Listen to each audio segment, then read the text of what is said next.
नमस्कार जय जगन्नाथ। आज दिन किसी देश और राज्यर किसी गुरुत्वपूर्ण खबर रही वीडियो को संपूर्ण देखंतु जहाँ फल आपण संपूर्ण वेटे पाई परिबे एवं वीडियो को लाइक सहित चैनल को सब्सक्राइब रखंतु जहाँ फल आपण एभली लेटेस्ट न्यूज वेटे सर्वप्रथम पाई परिबे। आसंतु संपूर्ण खबर उपरे नजर पकेबा। प्रथम न्यूज वेटे उच्च माध्यमिक शिक्षा परिषद द्वारा परिचालित युक्त 2 इंटरनाल और प्रोजेक्ट परीक्षा आरंभ होईची। राज्यर समस्त उच्च माध्यमिक विद्यालय युक्त 2 कॉलेज प्रथम दिन परीक्षा खुरुसुरुरे सरीछि। कौनसी स्थान में असुविधा होई नथिबा परिषद पक्षरु सूचना दियाछि। विद्यालय गुड़िक निजर सुविधा अनुसार कला विज्ञान वाणिज्य और धंदामूलक विभाग में विभिन्न विषय परीक्षा करथिले। तो यह थिला सूचना। परवर्ती सूचना सुना और रूपा दर को नहीं रही। आज ओडिशार राजधानी भुवनेश्वर में 24 कैरेट सुना दर 10 ग्राम पिछा 1,35,280 टंका होता बेले 22 कैरेट सुना मूल्य 10 ग्राम पिछा 1,24,000 टंका कारोबार आरंभ करिछि एवं अन्य पटे रूपा मूल्य किलो पिछा 2,31,000 टंका रही। तो यह थिला सूचना।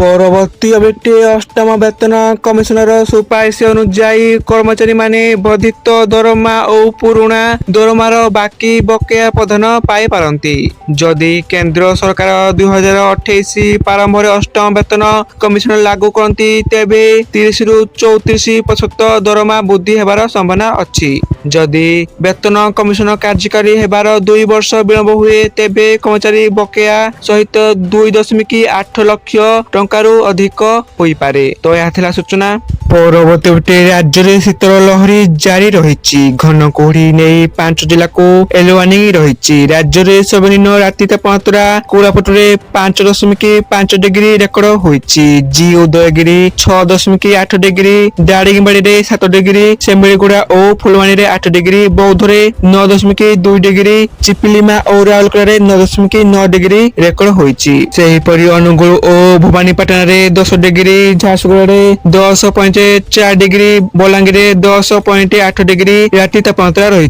तो यह थिला सूचना। परवर्ती बेटे प्रधानमंत्री मोदी नेतृत्व में केंद्र सरकारी प्रधानमंत्री आवास योजना 2.0 आरंभ करछंती। एही योजना अधीन 1 कोटी नूतन घर पाई ऑनलाइन आवेदन आरंभ होईछि एवं पीएमएवाई ग्रामीण योजना रे आसंता डिसेंबर 23 तारिख रे प्रथम किस्ती टंका जारी हेबो। प्रत्येक लाभार्थी पाय 54,000 टंका मिले बोली सूचना मिली एवं एससी एसटी एवं महिला लाभार्थी को एही योजना रे प्राथमिकता दिया जिवो। तो यह थिला सूचना। परवर्ती बेटे आज पेट्रोल और डीजल दर परिवर्तन होईछि। आज भुवनेश्वर रे पेट्रोल और डीजल नुआ दर जारी कराइछि। आज भुवनेश्वर रे पेट्रोल दर 101 टंका 19 पैसा होता बेले डीजल दाम प्रति लिटर पिछा 92 टंका 76 पैसा रही। तो यह थिला सूचना। परवर्ती बेटे नुआ वर्ष पूर्व रिलायंस जियो उपभोक्ता पाई आनिछि एक लंबा भैलिडिटी रिचार्ज प्लान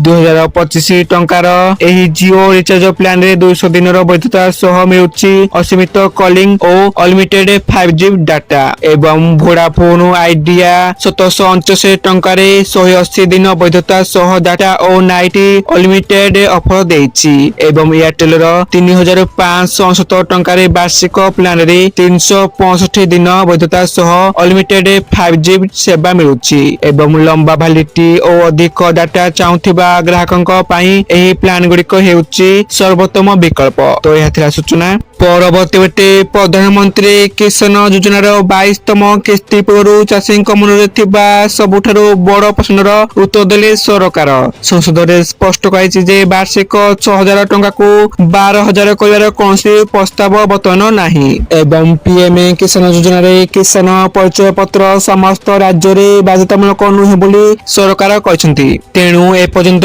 21 किस्ती माध्यम 4.09 लाख कोटी टंका अधिक राशि चाषी अकाउंट को जमा होईछि। गुजबर विशेष नकरी 22तम किस्ती पाई सरकारी पीएम किसान वेबसाइट उपरे नजर रखंतु। तो यह थिला सूचना। परवर्ती बेटे राज्य में 24 नुआ एनएससी और 5 म्युनिसिपालिटी पाई विधिबद्ध विज्ञप्ति प्रकाश कले राज्य सरकार। 14 जिले में 24 एनएससी गठन हेबाकू केवल 3 जिले में पौर परिषद गठन हेबो। एने सरकार पक्षरु सोमवार विज्ञप्ति प्रकाश पाइछि। ତେଣୁ 5 ନୂଆ ମ୍ୟୁନିସିପାଲିଟି ପାଇଁ ରାଜ୍ୟ ସରକାର ବିଜ୍ଞପ୍ତି ପ୍ରକାଶ କରିଛନ୍ତି। ବୌଦ୍ଧ ଜିଲ୍ଲାରେ ବୌଦ୍ଧଗଡ଼, ଗଞ୍ଜାମ ଜିଲ୍ଲାରେ ଭଞ୍ଜନଗର ଓ କବିସୂର୍ଯ୍ୟନଗର, ପୋଲସରା ଏବଂ ମୟୂରଭଞ୍ଜ ଜିଲ୍ଲାରେ କରଞ୍ଜିଆ ନୂଆ ମ୍ୟୁନିସିପାଲିଟି ପାଇଁ ଚୂଡାନ୍ତ ବିଜ୍ଞପ୍ତି ରାଜ୍ୟ ସରକାର ପ୍ରକାଶ କରିଛନ୍ତି।